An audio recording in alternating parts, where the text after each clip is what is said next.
Ford EcoSport is the only car in India जिसके lovers ज़्यादा हैं और हेटर्स बहुत कम हैं, और हेटर्स वही हैं जिन्होंने इस गाड़ी को कभी हाईवे पे ड्राइव नहीं किया।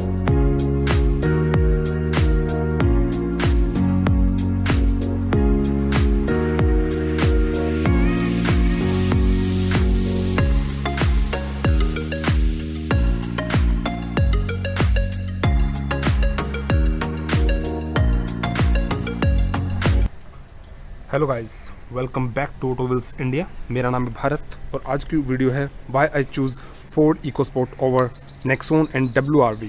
सब चलते गाड़ी के अंदर और कंटिन्यू करते हैं इस वीडियो को।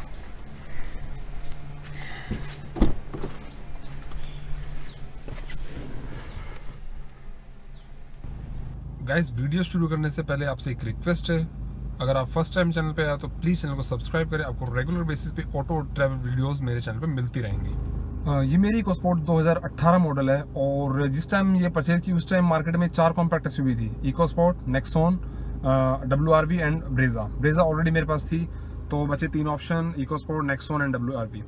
सो नेक्सॉन ना लेने का रीज़न ये था कि नेक्सॉन में ठीक है सेफेस्ट कार थी, 5 स्टार रेटेड है, बट जो उसकी ओवरऑल बिल्ड क्वालिटी है वो सही नहीं है। उसमें वही अगर आप 1.5-2 साल यूज़ करते हो तो वही रैटलिंग साउंड वगैरह आ जाती है, जैसे मारुति केस में डोर ट्रिम से, डैशबोर्ड से, और कहीं ना कहीं से मतलब वो आवाज़ आने, रैटलिंग से जो आवाज़ आती है वो आवाज़ आनी शुरू हो जाती है। नेक्सॉन में ये था, तो वो उसकी जो शीट मेटल है वो काफ़ी अच्छी है, जिस वजह से उसको 5 स्टार रेटिंग मिली है, बट जो उसकी ओवरऑल बिल्ड क्वालिटी है वो सही नहीं है।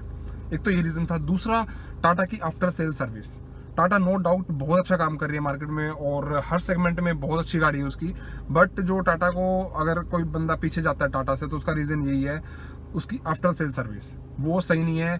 अगर कोई 10-12 लाख की गाड़ी ले रहा है तो वो कहेगा यार मतलब ज़्यादा परेशान ना होना पड़े, सर्विस थोड़ी अच्छी मिल जाए, जैसे टोयोटा है, फोर्ड है, वो सब देते हैं। तो टाटा मतलब वहाँ मार खा रही है और वो टाटा को बहुत ज़रूर है इम्प्रूव करने की। वो अभी तक ज़्यादा इम्प्रूव काम कर रही है, Tata day by day improve हो रहा है, बट उस लेवल तक नहीं आया जिस लेवल तक उसके राइवल्स हैं। सो 2 ये मेरे रीज़न थे टाटा ना लेने का। एक तो अपना आफ्टर सेल सर्विस और दूसरा उसकी जो ओवरऑल बिल्ड क्वालिटी है।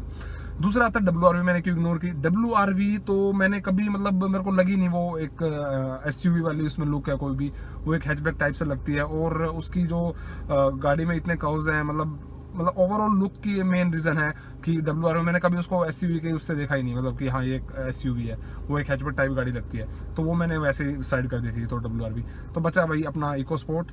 सो इकोस्पोर्ट में मेरे को क्या क्या चीज़ मतलब ये है जो क्यों मेरे को क्या चीज़ बहुत पसंद है वो मैं आपको बता देता हूँ। सो जो पहला रीज़न है इकोस्पोर्ट परचेज करने का वो है इसकी ड्राइविंग फील। इकोस्पोर्ट की ड्राइविंग फील अपनी सेगमेंट में सबसे बेस्ट है, मतलब जितनी भी कॉम्पैक्ट एसयूवी इंडिया में सबसे बेस्ट अगर ड्राइविंग फील है वो है इकोस्पोर्ट की। ये मैंने खुद गाड़ी 185-190 तक चलाई हुई है जैसलमेर में। मैं कहूँगा नहीं कि आप इतनी स्पीड से ड्राइव करो, बट वहाँ अगर आप गए हो तो वहाँ पे हाईवे बिल्कुल खाली है, कोई भी ट्रैफिक नहीं है। वहाँ पे मैंने थोड़ा प्रिकॉशन लेके ड्राइव किया था और 185-190 तक ड्राइव की थी। उसके बाद भी गाड़ी बिल्कुल स्टेबल थी। तो जो हैंडलिंग स्टेबिलिटी है उस मामले में इस गाड़ी की कोई टक्कर नहीं है। 15 लाख तक आपको इंडिया में आप कोई भी गाड़ी ड्राइव कर लेना, और अगर आप इकोस्पोर्ट ड्राइव करोगे तो आपको पता लग जाएगा इस गाड़ी की हैंडलिंग स्टेबिलिटी कितनी अच्छी है। और मेन रीज़न है ये जो आपको स्टेबिलिटी और हैंडलिंग मिलती है ना, वो 200 mm ग्राउंड क्लियरेंस में मिलती है। क्योंकि अगर ग्राउंड क्लियरेंस कम है तो समझ भी आता है यार हाँ गाड़ी की बहुत स्टेबल है, बहुत अच्छी हैंडलिंग है, बट 200 mm ग्राउंड क्लियरेंस पे गाड़ी इतनी स्टेबल है तो कुछ ना कुछ तो रीज़न है।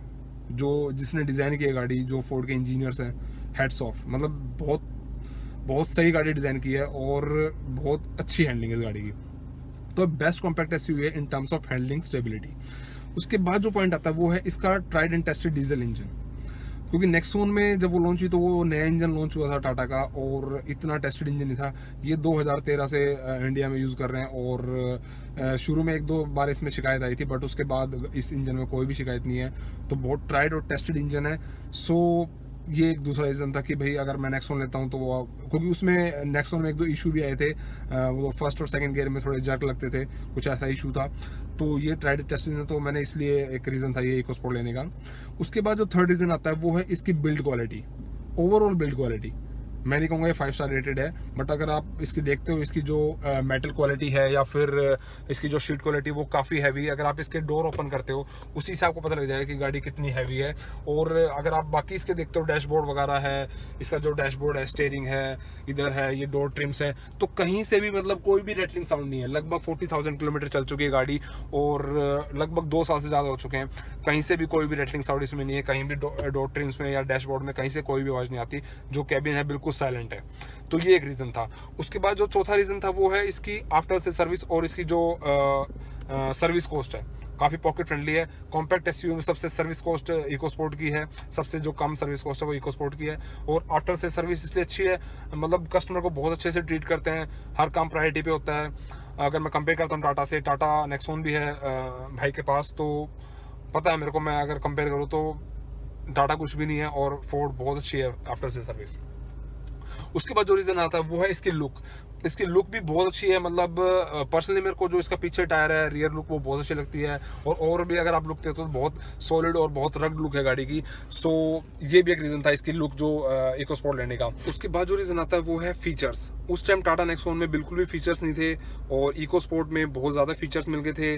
फॉर एग्जाम्पल अगर मैं बताता हूँ तो मेरे को क्रूज कंट्रोल मिल गया था, ऑटोमेटिक वाइपर्स, ऑटोमेटिक हेडलैम्प्स, और इसमें मेरे को सिंक 3 मिल गया था जो बहुत स्मूथ है जिसका टच, और जो नेक्सॉन का टच है वो थोड़ा लैगी था, तो ये सिंक 3 मिल गया था मेरे को।